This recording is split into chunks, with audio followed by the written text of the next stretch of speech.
Hello and welcome back to the Medicare ABCs. I'm Andrew Dalager with Heritage Insurance Group, and today we're talking about Medicare Advantage.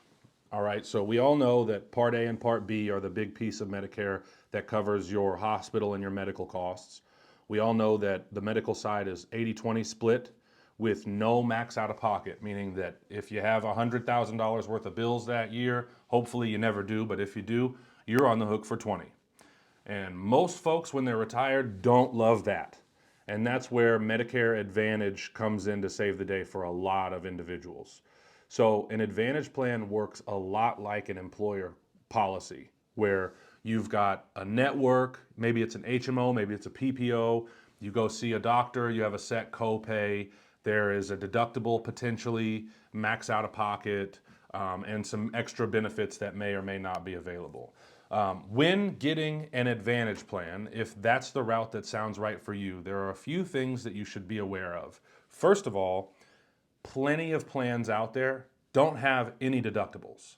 So if you're on an employer plan right now where you're used to paying $2,000 before your insurance does anything for you, get excited, because once you get to Medicare, that's going away. A lot of folks really love that. Also, if you are on an Advantage plan, a lot of times you're going to have dental, vision, hearing, transportation. Some of the policies out there will even take care of like reimbursing you for a pair of sneakers or a gym membership or anything that you're doing to stay fit, fishing poles, what have you. Advantage plans come at a range of prices. If you're paying for one, there ought to be a reason for it. And also, there is a max out of pocket on them, and the average around this area, the Midwest, is right under $3,700.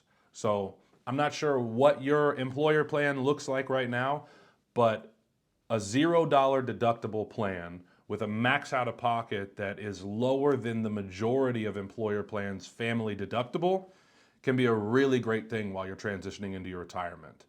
There's going to be a ton of options out there that come from a bunch of different carriers, and it's up to you to figure out what's going to be the best fit for you. If you feel overwhelmed, talk to an agent. That's our whole job. So, of course, you can reach out to me at heritagestrong.com, or you can hit me up in the phone number below. But any agent should be able to help you. Just make sure that they have a clear understanding of you, your priorities, your values, your budget, what you want your insurance to accomplish for you before they start making a recommendation. It's also a good idea to ask them what all carriers do they represent.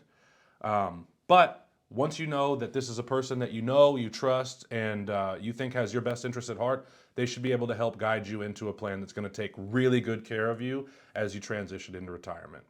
So that's it for today. I'll see you guys tomorrow.